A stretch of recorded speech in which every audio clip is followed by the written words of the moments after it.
On va maintenant créer notre premier gemme.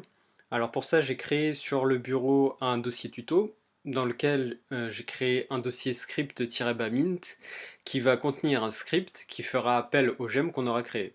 Ensuite, je me suis positionné dans ce dossier tuto et dans ce dossier tuto, je vais donc créer mon premier gemme. Pour ça, on va faire un bundle gemme, le nom de mon gemme, gemme-mint.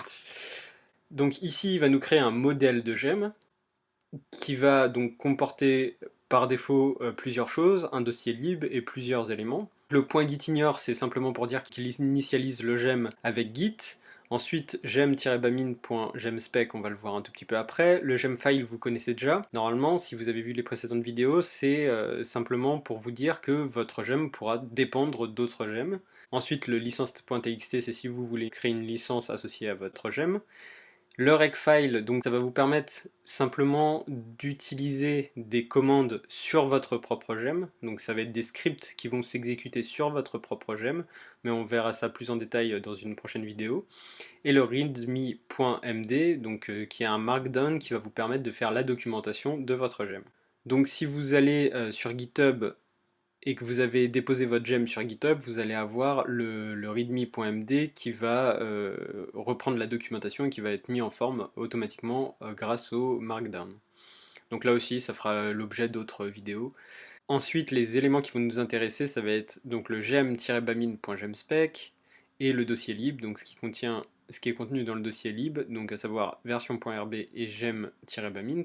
Donc on va commencer par le version.rb, simplement le version.rb c'est très simple, c'est la version qu'on va mettre à jour à chaque modification de notre gem. Ensuite, le gem-bamint, c'est là où on va mettre le code de notre gem. Et enfin, le gem-bamint.gemspec, c'est là où on va où on va préciser à quoi sert notre gem. Donc pour ça, on va le faire tout de suite. On va simplement remplacer les to-do. Donc le premier, le summary. Donc on va préciser une petite description. On va dire say hello minters. Voilà. Et le deuxième, donc c'est normalement une plus grosse description. Là, on va pas faire grand chose. Hein. Say hello minters. Name. Voilà. Donc notre gem va pas faire quelque chose d'extraordinaire, il va simplement dire hello et le nom qu'on lui aura rentré. Donc pour faire ceci, on va aller dans gem-bamint et là, on va pas trop se préoccuper du module pour le moment. On va simplement faire ce qu'il nous dit, à savoir your code goes here. Et donc là, on va créer notre classe qu'on va appeler say, simplement, dans laquelle on va faire une méthode qu'on va appeler hello et qui va prendre un paramètre qui sera le nom. Voilà. Cette méthode, elle va simplement renvoyer, donc put hello minters, deux points, le nom du minters, donc plus name. Ensuite, on va aller dans la console, on va se positionner dans le dossier, donc cd, voilà.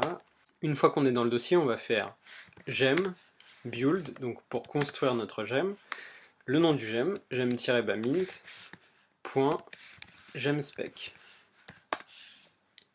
Donc il nous dit qu'on n'a pas spécifié de homepage, c'est pas très grave en fait, dans le gemspec on pouvait aussi préciser une homepage ici, qui est un lien vers la page où on mettra notre documentation.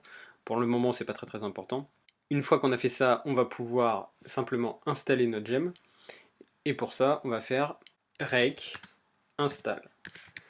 Donc là qu'est-ce qu'on est en train de faire? On est simplement en train d'installer notre gem sur notre ordinateur. Maintenant qu'on l'a installé sur notre ordinateur, on va pouvoir appeler autant qu'on veut dans nos scripts notre gem. Donc j'ai déjà fait un petit script ici. Donc on voit que pour appeler notre gem, on fait un simple require le nom du gem. Et ensuite, on va appeler notre gem de cette façon en faisant le nom du module, le nom de la classe, .new, donc pour instancier, et ensuite on va faire le nom de la méthode avec ses paramètres, et ici donc le minters.main, ne vous formalisez pas pour l'instant sur le self.main, j'en parlerai dans d'autres vidéos, qui va nous permettre de lancer notre classe. Si je vais donc dans ce dossier, cd script, voilà, et que je fais ruby minters.rb, maintenant on a bien notre script qui envoie hello minters, Nicolas, et on va pouvoir créer tous nos scripts Ruby et faire appel à notre gemme très facilement. On verra dans une prochaine vidéo comment publier notre gemme sur RubyGem. À très bientôt.